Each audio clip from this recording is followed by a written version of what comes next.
October 22nd vote. We have the chairman and Ted Cruz speaking now. Let's listen. In the last 2 days, we've seen a remarkable development. We have seen big tech, we've seen Twitter and Facebook actively interfering in this election in a way that has no precedent in the history of our country. Yesterday, the New York Post broke a story alleging serious corruption of Joe Biden and Hunter Biden concerning Ukraine. The allegations in the New York Post story, if true, indicate that Vice President Biden lied when he said he had never discussed his son's business dealings. That story, once the New York Post broke it, was blocked by Twitter and Facebook. Anyone who attempted to share it was prevented from sharing it on Twitter or Facebook. The New York Post itself, when it attempted to put out its story, was blocked on Twitter and Facebook. The New York Post has the fourth largest circulation of any newspaper in this country.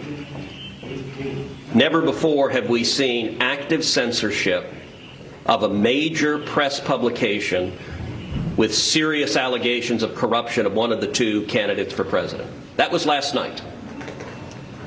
This morning, the story escalated and got even worse.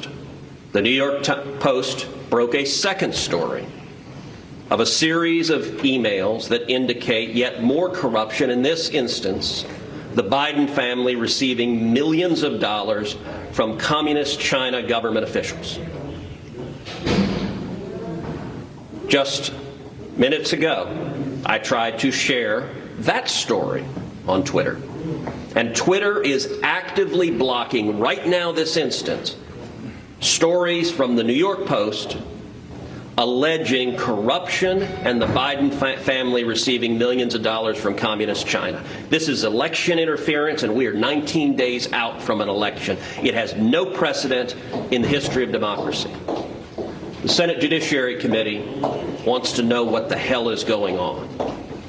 Chairman Lindsey Graham and I have discussed this at length, and the committee today will be noticing a markup on Tuesday to issue a subpoena to Jack Dorsey, the CEO of Twitter, to testify before the Senate Judiciary Committee next Friday, to come before this committee and the American people and explain why Twitter is abusing their corporate power to silence the press and to cover up allegations of corruption. And let me be clear, I don't know if these New York Post stories are true or not. Those are questions Vice President Biden should answer. But Twitter and Facebook and big tech billionaires don't get to censor political speech and actively interfere in the election. That's what they're doing right now. And so on Tuesday, the Judiciary Committee, the full committee, will be voting on subpoenas to subpoena Jack Dorsey to come before our committee. Can I ask a technical question on that? Can the Democrats delay that subpoena?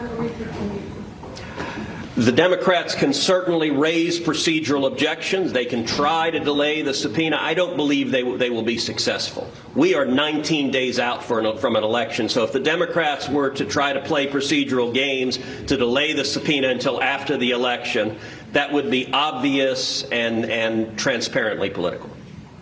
Chairman Graham. Thank you. 2020 can't get any stranger. So they're 19 days out from an election. Again, I don't know if the New York Post article is true. I think it is established that Hunter Biden, while he was visiting China with the vice president, received money from a Chinese bank for investment. I don't know much more about it, but I do know this, that a lot of information, the Steele dossier, was all over the place. They never blocked that. All the allegations about Russian collusion and Trump and every other idea that Trump may have done something bad, nobody blocked that. So what we're going to do is we're going to finally have an accounting that's long overdue. These social media platforms have a dominance in our lives. They're newspapers, they're TV stations, they're radio stations, they're publishers.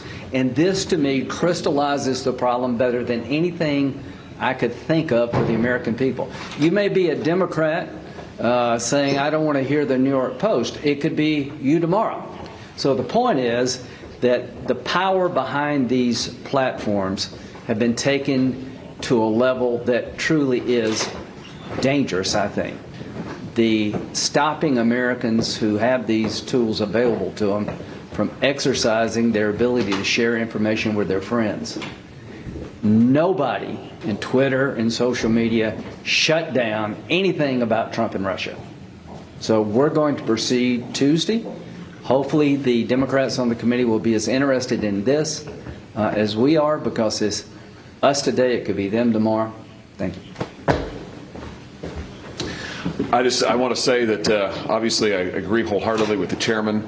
Senator Cruz, I think taking this action is absolutely necessary. Last night, the subcommittee, my subcommittee on crime and terrorism, invited both Jack Dorsey and Mark Zuckerberg to come and testify. I think a subpoena from the Judiciary Committee is absolutely appropriate and in order. It is absolutely vital. We believe in a free press in this country. We also believe in free elections, and the attempt to rig an election, which is what we are seeing here by monopolies, is unprecedented in American history. They have a lot to answer for, and I hope that we'll subpoena both Twitter and Facebook. They should both come. They're both engaged in censorship. They're both massive monopolies. They should answer to the Judiciary Committee. They should answer to the full Senate. They should answer to the American people, and that's what this is about, and I look forward to taking this vote and hearing their testimony to the committee.